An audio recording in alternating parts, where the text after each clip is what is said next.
play already.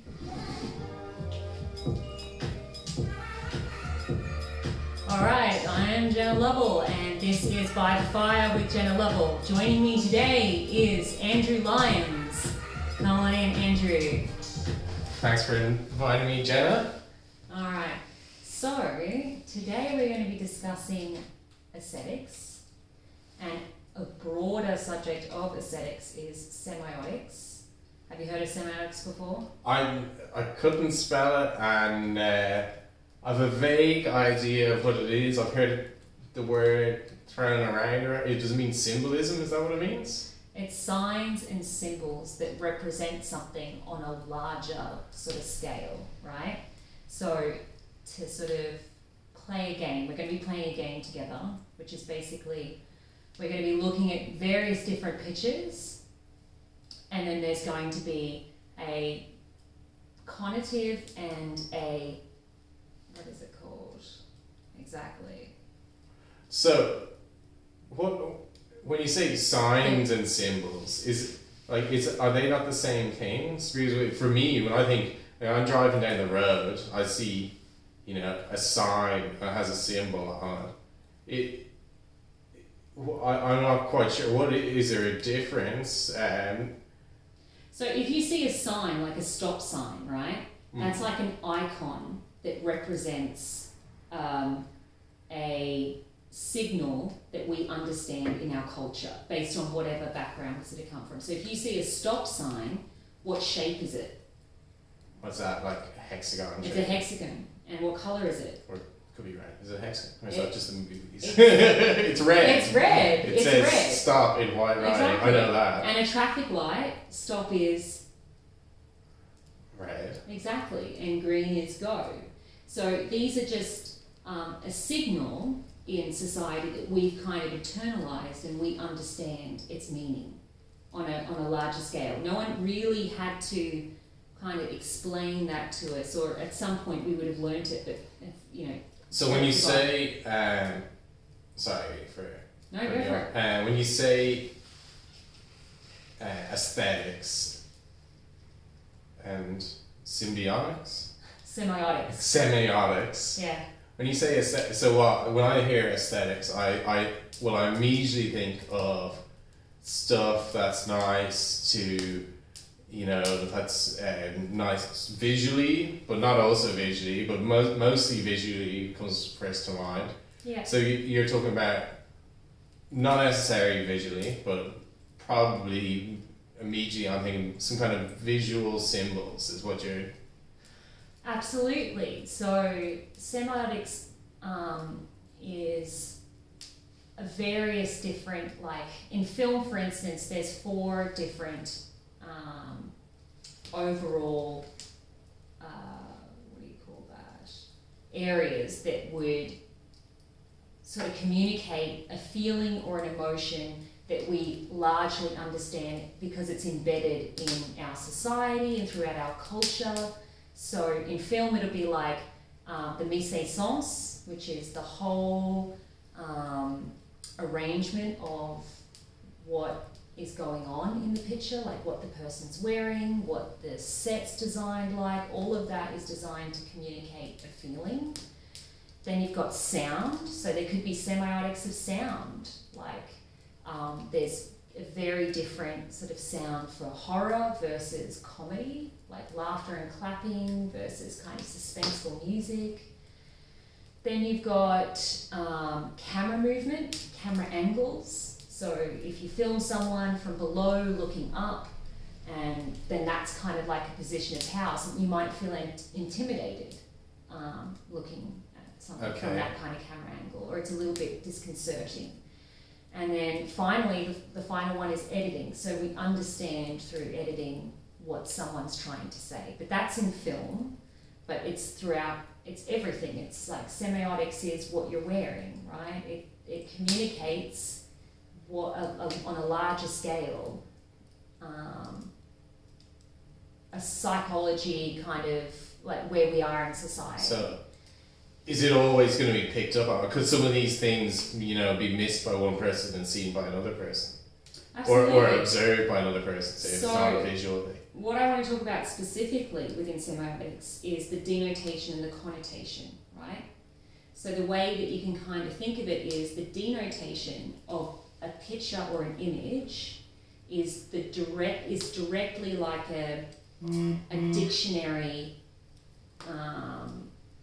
the dictionary word, what you'd find in the dictionary about it, okay? That's just describing actually what it is. The connotation can either be negative, positive, or neutral, and that's what we individually would kind of think about what it is that we're seeing, Okay. okay, or feel about what it is that we're seeing. So it's what you, well, yeah, but it could change from person to person. Is that what you're saying?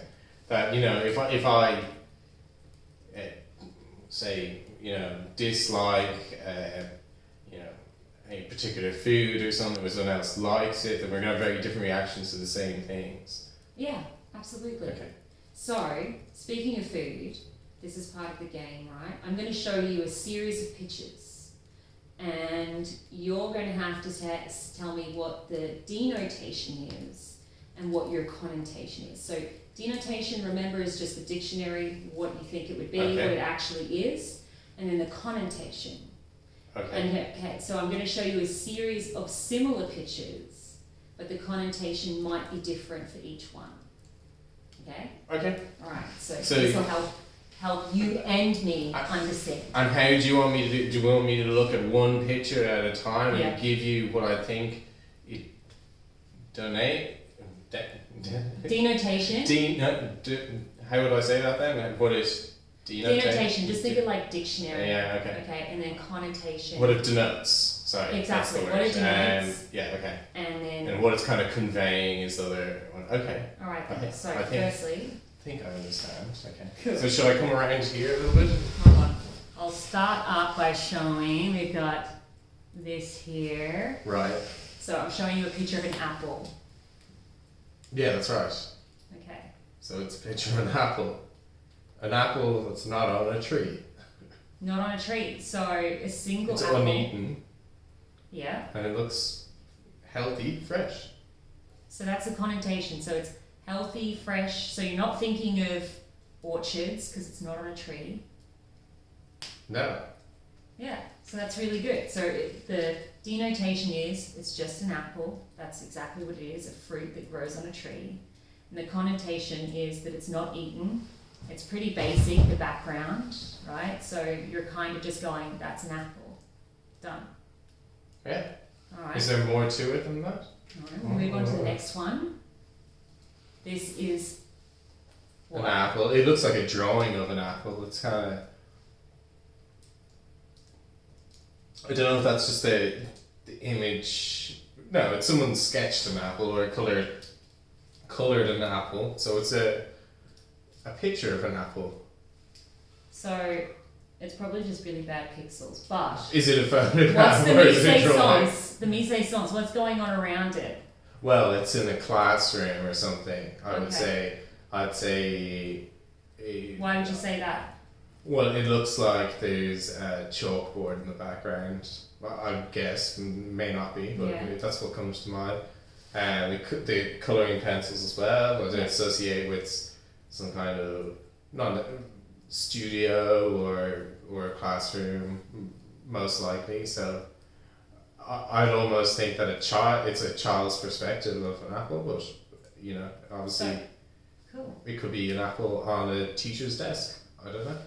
Exactly. So it's on a desk. There's a blackboard in the background. There's pencils. So we're not talking about university. We're talking about like.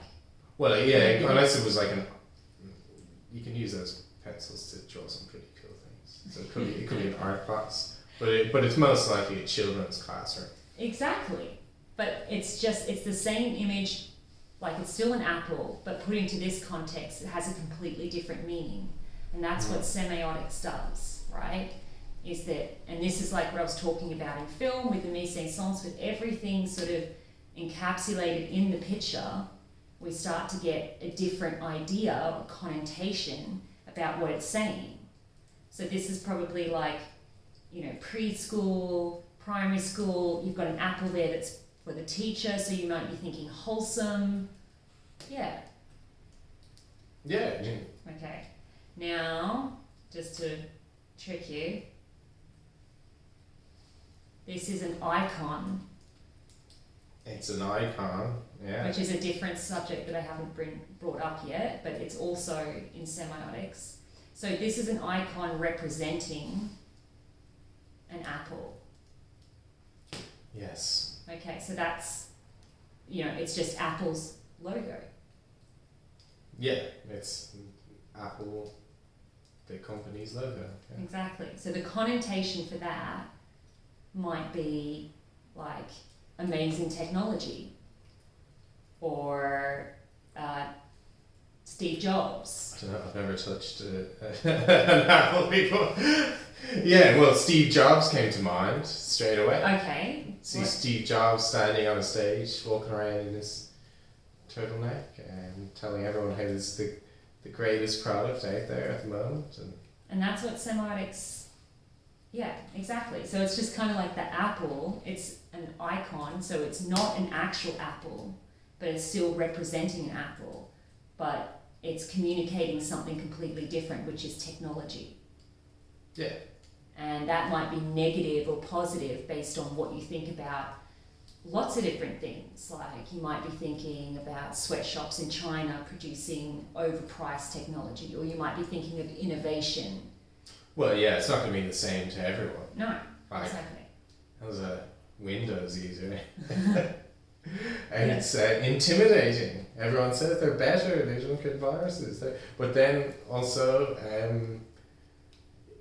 yeah, exactly. There's lots of problems with their factories in China, or what's the name of the company? Fox? Is it Foxtel? Or no, Foxtel. The company that makes all the hardware in China. Anyway, they've these huge factories which are famous for people having terrible conditions outside of work, and they live and work in this same building and all that kind of stuff. So. I didn't know that. Yeah, Yeah. I think they put nets outside the windows. So many people were jumping. Oh, Jesus. That's a different. Are you different- serious? Yeah, that's a different conversation. Did you not know that? No, I did not know I that. think it's Foxtel. I might be wrong. I think Fox is in the name, and yeah, there might be there's thousands of workers in this factory, and they're mostly, I suppose, migratory workers that they probably come from, hundreds of kilometers or further apart to get this job, and I'm sure it's not high paying by our standards. I'm sure it's very low paying by our And this is to do with and this company. It's the company that directly manufactures the Apple products in China. See, and this is exactly what semiotics does, right? This is just a picture that represents an apple that is used as a logo by a company, and you've just gone to this horrible, human rights issue that's happening in China, where people have nets outside of buildings to stop people from jumping. Yeah, well, that's the rumors. Whether it's true or not, I'm sure part of it's true, but yeah, absolutely. So, absolutely, I guess, yeah, what you're saying is quite interesting. You could have, a dozen people look at that same image, and it may conjure up different things. An anti-consumer person might be like, "Oh, it's awful, globalization, blah blah blah. We don't need 3 big companies in the world that our lives depend on, that we're dependent on." And then someone else may say, "Well, I tried Windows, I got a virus, and Apple doesn't have that." And if I know a lot of architects and designers of different things, and probably, different multimedia, go to Apple because they've got good products for their industry, and they probably think of it completely different, that this is a tool that that they're delighted it exists because it makes their job easier. And and there could be a whole spectrum in between. Absolutely, absolutely. But it's funny how just an image, like, this is an icon, what's called an icon in semiotics, which is just a very basic outline of, it's just representing what it originally was. So originally this is an apple, now it's a logo for Apple, and how much that brings up in our society because it's so global. Yes, I'm sure it's. I've heard that there's been I don't know if there's studies, but where they show people all around the world from a village in remote whatever part of Africa to a city in Asia, all these different icons. I think like Coca-Cola and Marlboro are up there as like the most noticeable things that you could basically, you get someone from anywhere planet Earth, good chance they'll recognize these huge things, and I'm sure that's in the top 5, if not in the top 10. It's hugely iconic. Yeah. Hugely. Absolutely. Now, you're doing really good, so I'm going to go to the next one. All right, let's see. Dictionary definition of what it is that you're seeing. Okay, it's like a small house. A small house. Small house, maybe, Yeah. in a very nice garden. In a very nice garden, okay. What's the connotation of that for you? So, what do I think? Well, I see a rocking horse as well, and Yeah. it looks slightly fairy tale, but not like, it's definitely a real house. I would say it exists. Whether or not someone lives in it, it's like a tiny home, maybe. Yeah. It's what else is in there? Yeah, nothing too like mystical other than it's a tiny home. It's a tiny home, exactly. And it's got like a beautiful garden, but it's a small house. Yeah, the garden's very nice. But it's pretty. Everything about it's pretty. What would you call it? Not meager, but simple maybe. Yeah. So you said tiny home, simple. So what would that be in relation to in our society, do you think? Like tiny homes, what's the movement there? Well, it's like that's the like kind of minimalist, or not to be a consumerist, kind of slaved possessions and all this kind of stuff. So yeah, interesting that like the rocking horse in the doorway. That was like very strategically placed there because you just trip over it. But it's it's a very pretty house. It's very homely, maybe, with the rocking horse. Well, yeah, that makes me think that at some stage there was a child grew up in it. Yeah. So that's probably part of the reason that I think it's quite likely someone does actually live in it. I don't know what that is in the window in the background. It could be, it's like something hanging up to dry. But it's like little decorations, or they're little gardening tools at the back of the door. It's very homely, very homely. It's homely, it's cozy, it's tiny. So those are really positive ones, homely and cozy, right? But then when you said tiny home, that takes it in another direction. Tiny homes like getting off the grid, not being able to afford a mortgage potentially, which goes into finance. Well, maybe yeah. It certainly wouldn't be everyone's dream home. As in, if you had a catalogue of homes and you said to someone, you've won a fantastic prize of any home in this catalogue. Most people will probably skip past that home and look for something a bit grander, So it's a bit quaint. Which brings me. It's quaint. It's simple. It's probably one room. Maybe I wouldn't imagine there's So it's not really a livable home for a family, but it's a. Well, you'd have to try. Not for most families, but I'm sure some people would. Oh God, Who do you think would live there?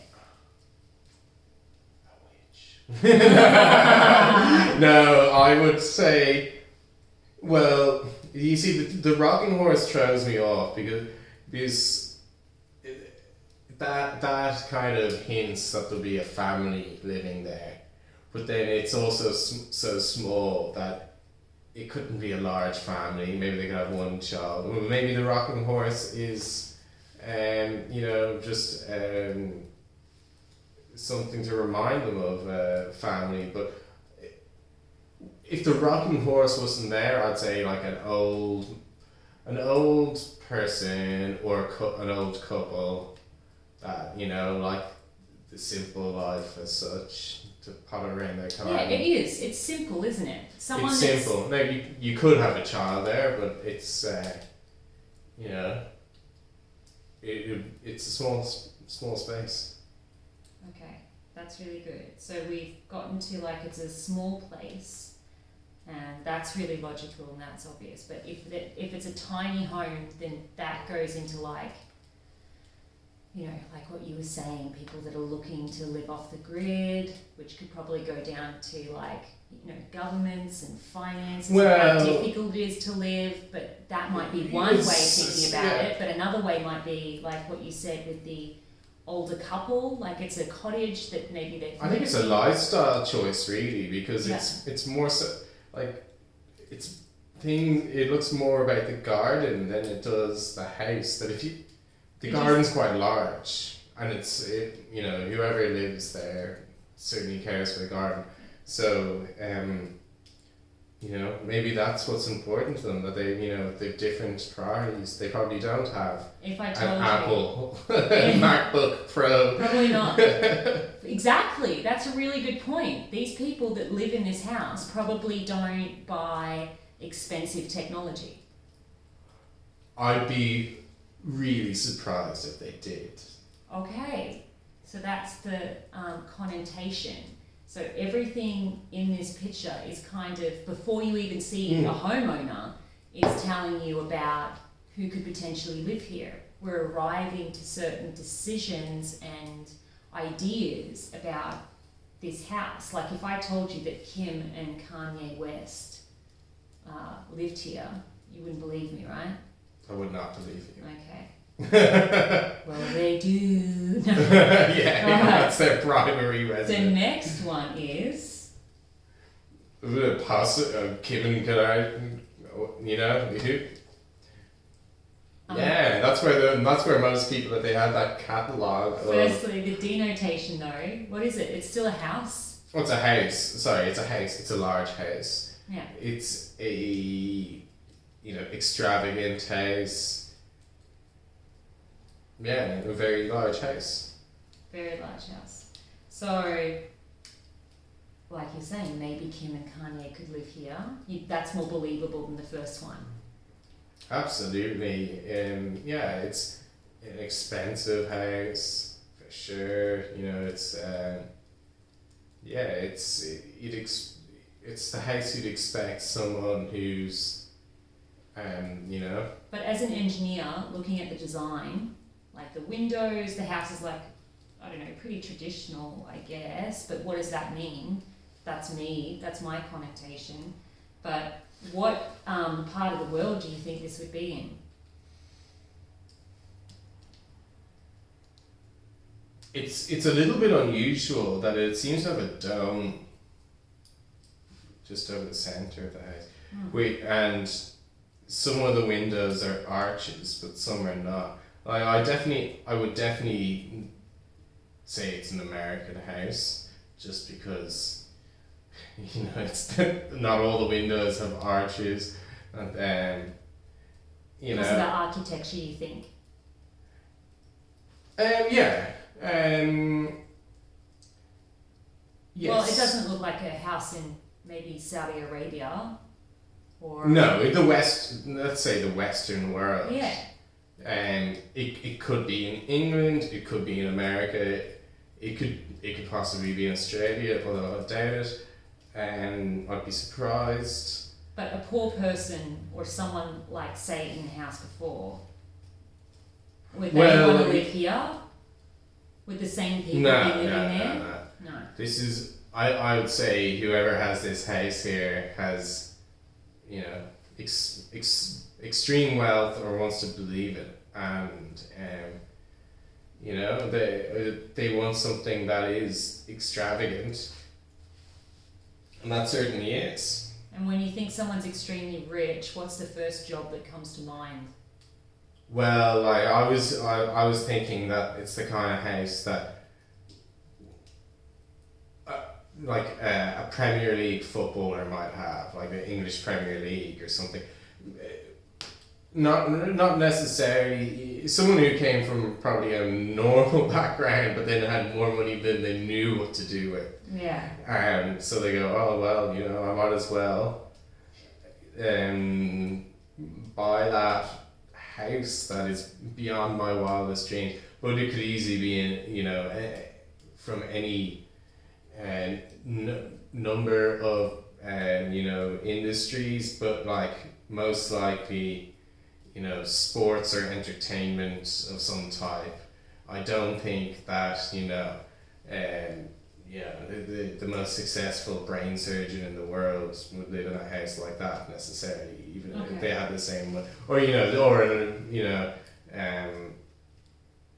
even I'd be surprised if it wasn't someone in the spotlight, so to speak. Alright. But it could be a sports person. It could Some sort of celebrity owns this house.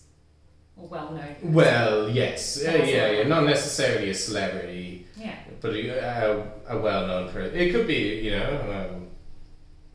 I feel like, can I tell you what I think? Absolutely, yeah. Yeah, so I feel like, okay, firstly, it's a house. That's the denotation. This is a house. Okay. It's a large house. The connotation with this is I think that the house is a new build trying to look old. Well, yeah. Which could be like new money. Well, it's got like numerous features that are borrowed from older times. Exactly.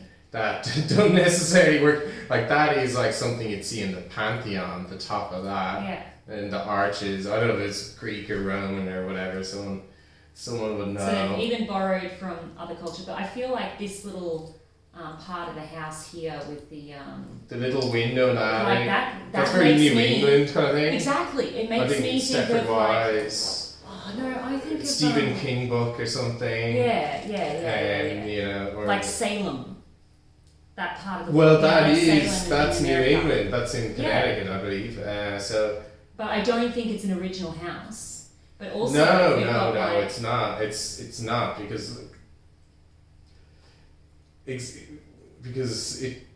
I'm not an architect, but I don't think all the features necessarily are consistent with each other. Like the styles of arches and then this weird dome. I'm sure if you're standing here, there's a big staircase that goes up either side and a dome above you. That's like something you'd expect to see in the Vatican. Like, you know, it'll be out of this world. Probably a picture of Kanye West looking down on you. And he's surrounded by his, you know, portraits of his new children. Have you seen his actual house though? No, it's is it like looks no, it's completely white and like vacant. It looks like a museum. Was he okay? There's no pictures anywhere, and he wanted it to look like and feel like a cathedral. That guy's weird. Bizarre. Yeah. Well, yeah, he knows what he's thinking. Yeah, but the thing is, like, if I'm comparing these two houses, I'm going to go back. This is all garden. And all like it's about. It's just like if we move back to this one, so this. Yeah. So where this looks very manicured, like all of the trees look really manicured. I can see the hedges. It's kind of like that. what's that? Versailles kind of French garden, very. Yeah. Designed to communicate. There's a bit of Versailles in it everything. as well. Yeah, exactly. Everything is designed to be like, I earn a lot of money, and if you work really hard too, maybe you can earn this. So this to me symbolizes the American dream, because the architecture is kind of like, it's obviously a new build, yeah, but it's trying to pretend to be New England or something like that, and it's got some bizarre architectures and stuff going on. But it's also that it's got like these blue skies in the background. You know, it's not a stormy day that they've taken this picture on. So this is like an impressive picture, and that all is kind of well. Yeah. I think there's everything in here is meant to communicate wealth, harmony, prestige, finer things in life. If someone, absolutely, yeah. Is this like dorky? No, not really. It's not. That's a bit over the top for anywhere. No, I think that's like, yeah, you'd find that maybe it's possible in the English countryside or in, you know. How much where does that house go for? Depends where it is. If it's within an hour's drive in New York City, it's going to be a completely different price than if it's, well, that's a big house. If it's in America, that's certainly worth millions, but it could be worth tens of millions, who knows. Okay, so next picture. This is a juxtaposition. It looks like a homeless person. A homeless person, okay. So, yeah, there's someone's, so what it actually is a guy, so we're going to do the denotation, a guy sleeping on cardboard up against a brick wall. Yeah, I'm sure is a news. And he's got a newspaper as a pile pillow. Of newspapers for a pillow, okay. A plastic bag over his head and a hoodie up, right? So we can't really see, but he's obviously sleeping. He's not hurt, like... No, that's someone's resting. That's someone's resting. Okay. Yeah, for sure, yeah. Alright, so the connotation of this. Well, yeah, the connotation is, but they're probably homeless. Exactly. Yeah, they didn't just go for a jog and decide to rest. No, so... And on the way back from a yoga class. That's not their yoga mat either, no. So, yeah, so the connotation with this is the exact opposite of what we've seen. Everything beforehand was a home, and we could sort of speculate who lived there. It is, maybe that's someone's home. Yeah. Well, unless they're homeless, but maybe that is their home for now. Yeah. Which is pretty much a bummer and everything like that, but yeah. Hopefully you tell me that this person was born in a small house, lived there, and then went so on. This is the same guy. This is like, exactly. invested in Apple, it all went wrong. Exactly. Yeah. But do you think that you understand now a little bit better about semiotics? I think I do, yeah. Well, I think, yes, it's just, I suppose, it is, if something's representing something, but, it's not direct, it can be directly or indirectly representing something, I guess. So, it's just, yeah. And that's up to the individual. Like, for instance, if I was to tell you that my jumper is cashmere, would that have a certain connotation? Yeah. Versus just wool or cotton? Yeah. It's probably, yeah, it would. It is actually cashmere, but... Very nice. All right. Thank you so much, Andy. Thank you, Jenna. Thanks. You're such a good host. No, you were the host. Wait, I'm the host. It's such a good interviewee. Thanks. Yeah. Yeah, no, it was a pleasure, and I definitely learned, and I'm going to be, thinking about this a little bit, and I'll be thinking, is there something more to what I see in the future? Is there something I'm overlooking? And, what this represents to me, because it possibly represents something completely different to someone else. Yeah.